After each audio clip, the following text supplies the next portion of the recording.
Regresamos al radar con Fernando Salazar, un biólogo colombiano que desde hace 30 años decidió complementar su trabajo con la cartografía, la ciencia que se encarga del estudio y la elaboración de los mapas geográficos, territoriales y de diferentes dimensiones. Desde sus inicios como biólogo, Salazar se enfrentó al levantamiento a papel de los sitios arqueológicos que se descubrieron alrededor de Ciudad Perdida, y para poder tener la dimensión geográfica de lo que estaba ocurriendo allí, le tocó aprender a hacer mapas con brújula, decámetro y sobre papel. Tal vez ese fue su primer acercamiento a lo que es hoy su especialización. Su más reciente proyecto es el mapa de inundabilidad del terreno de Colombia, que tiene como objetivo evitar eventuales catástrofes como las que han dejado la anterior y la actual temporada de lluvias. En diálogo con Antonio Morales, Fernando Salazar le cuenta qué se puede hacer con estos mapas y cómo ha sido el trabajo de titulación de tierras de las comunidades negras, trabajo que él también lidera. Antonio Morales entra al radar. Usted tiene no lo quiero tratar de viejo, pero tiene una ya larga tradición como biólogo, pero desde cierto punto en adelante su trabajo ha sido una relación entre el medio ambiente y la cartografía. ¿Cómo fue eso, Fernando? Pues eso comienza cuando no imaginábamos que hubieran GPS, ni imágenes de satélites, sino tecnología de punta y todo eso. Sino con los levantamientos de los sitios arqueológicos que se descubrieron alrededor de Ciudad Perdida hacia finales de los 70. En la sierra, sí. Llegué en el 81 y aprendí a hacer mapas con brújula, con decámetro y en papel. Así comenzó todo. Fernando, hay una cosa que, mire, el tiempo hoy está así como grisecito y todo, que nos está empezando a preocupar. Llevamos 2 inviernos. Vamos para el tercero, ¿no es cierto? Está empezando en estos tiempos de octubre. Usted está trabajando en mapas de inundabilidad del terreno. ¿Qué nos puede contar de eso? Llegué a esta idea recorriendo la sabana, más específicamente cruzando el Puente del Común, y atando cabos de lo que venía trabajando con los datos de fotográfica de radar. Que son mediciones de altura sobre el nivel del mar muy precisas tomadas alrededor del globo en el transbordador espacial, en el Endeavour, por la NASA.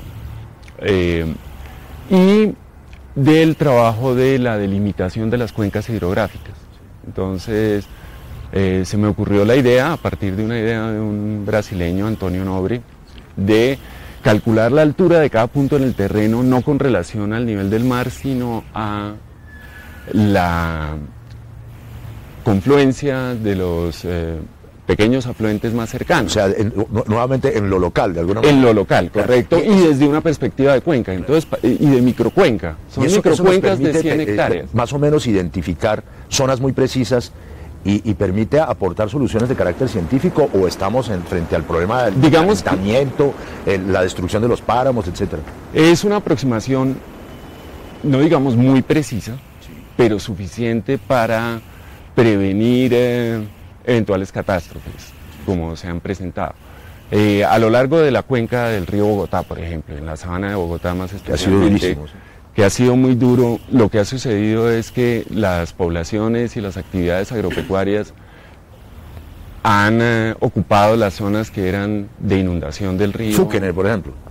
Fúquene hacia el río Suárez. El río Suárez, que es la cuenca del Suárez. Sí. Sí. Pero hacia acá, en general, en la sabana de Bogotá, tierras muy ricas, pero inundables. Usted hablaba, Fernando, de lo local y de lo indígena y del pensamiento y del conocimiento indígena. Me acordé de los zenúes, que antes de la llegada de los españoles controlaban las inundaciones de la Mojana, del Sinú, del San Jorge, a punta de canales y de una tecnología, imagínense, de esa época. ¿Cómo se entronca esto con su visión desde lo indígena y con los mapas de inundabilidad de esa zona, por ejemplo, en general? Bien, entonces ahí, más que controlar las inundaciones, los indígenas se adaptaban a ellas y adaptaban sus actividades a las inundaciones y su ocupación del territorio. En realidad, las inundaciones se presentaban, sino que eran canalizadas de cierta forma. La visión occidental ha sido represar los ríos, por ejemplo. Y entonces existe ahí en la cuenca del Sinú la represa de Urrá. Y no ha sido efectiva para controlar las inundaciones. Se ha obviado, digamos, más bien la ocupación adecuada del territorio frente a lo que son las inundaciones. Las inundaciones traen no solo desastres, sino también beneficios, fertilizan la tierra y traen posibilidades también, pero estacionalmente. O sea, por épocas. Por épocas, y hay épocas en donde entonces no se pueden ocupar ni cultivar o tener ganado en esas tierras, y es tal vez a lo que hay que procurar de pronto no regresar, pero apuntarle a esa memoria, claro. Yo a usted no lo veo casi, siempre está por allá en el monte. No es tener que viajar, sino más bien tener la posibilidad de viajar al máximo. Usted también se ha ocupado de otro tema, Fernando, de la titulación de tierras de comunidades negras. ¿Cómo ha sido ese trabajo? Ese fue un tema que surgió con la Constitución del 91, claro. El artículo transitorio 55, que reconocía la propiedad del territorio de la tierra a las comunidades negras en la región del Pacífico, que había sido declarada reserva forestal en 1959, y no había posibilidades de titulación de esas tierras, sino mediante sustracciones a la reserva forestal, que no se efectuaban precisamente por solicitud de las comunidades, sino más bien para explotaciones forestales o para desarrollos agroindustriales. ¿Mineros también en esa época, no? Mineros mucho, también. Mucho. Y eso se sistematizó y se logró. Entonces, lo que se logró, y en un relativamente corto tiempo, fue un proyecto cuando nacía el Ministerio de Ambiente, el año 93, un programa de manejo de recursos naturales que permitió entonces apoyar el proceso de titulación, y era el reconocimiento a estos territorios de las comunidades negras ancestrales ocupados durante mucho tiempo. Muy interesante, que se dio al tiempo con la demarcación de los resguardos indígenas. Que los resguardos, aunque habían sido declarados en los 70s y venían siendo ampliados y constituidos en gran medida, se logró hacer un trabajo coordinado para ese reconocimiento de la propiedad. Pienso yo, Fernando, que es una cosa importantísima, no solamente para esas comunidades, sino para el país y la recuperación y para el mundo. Y para el mundo. Y para el mundo. La riqueza, digamos, de la biodiversidad. Ese programa de recursos naturales estaba enfocado inicialmente, era con recursos del Banco Mundial y pues en la conformación del nuevo ministerio, para proteger los recursos naturales, y originalmente era para tener control y vigilancia. Claro. Y se logró revertir a que fuera más un reconocimiento a la propiedad y al manejo tradicional del territorio. Qué bien.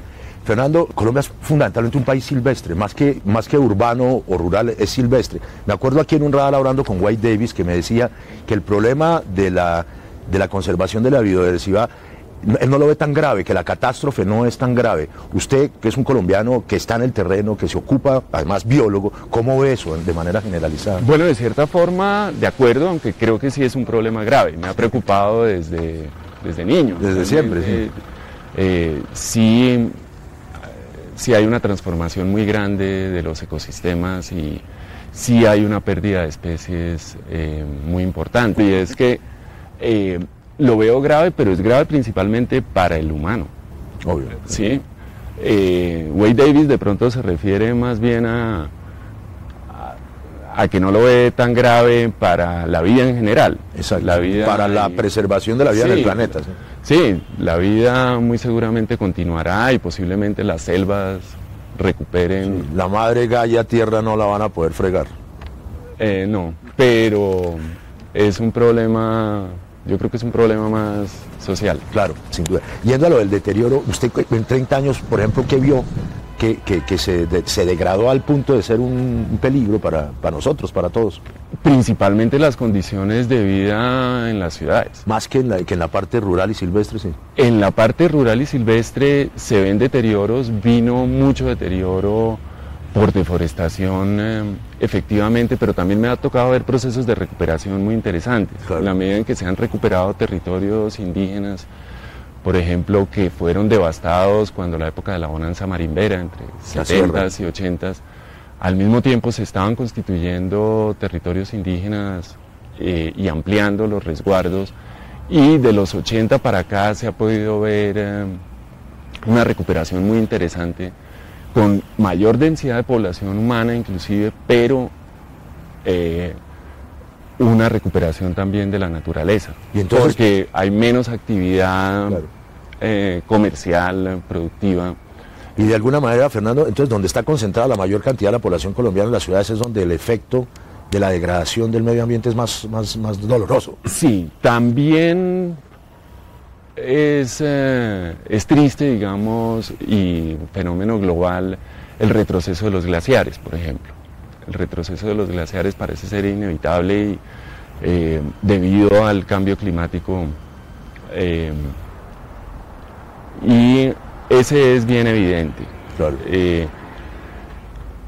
Y eso implica inundación. La invasión de especies exóticas también. El pez que viene de Centroamérica, de Miami, por ejemplo, el pez tigre. El pez tigre que está comiendo todo en el Caribe, ¿no? En el archipiélago de San Andrés es gravísimo. Sí, y muchas otras, de plantas, de animales que causan daño, especialmente en islas o en ecosistemas aislados. Claro. Terminemos nuestra conversación, Fernando, con una pregunta relacionada con la vocación y voluntad política del gobierno actual, por ejemplo, con respecto a estos temas de la sostenibilidad, de la biodiversidad. ¿Usted cómo ve que desde el punto de vista del poder político están metidos en el cuento o falta mucho? Usted que ha trabajado en el Humboldt, inclusive, que es un instituto mitad del Estado.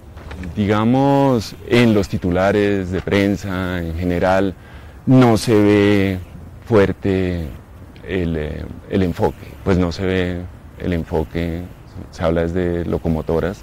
Hay una que es de ciencia y tecnología, pero definitivamente no podría llamarse locomotora. Pero por ejemplo hay gente que se queja en su medio de que hayan puesto un ministro del medio ambiente como Frank Perr que no conoce muy bien el tema. ¿Usted qué cree de eso?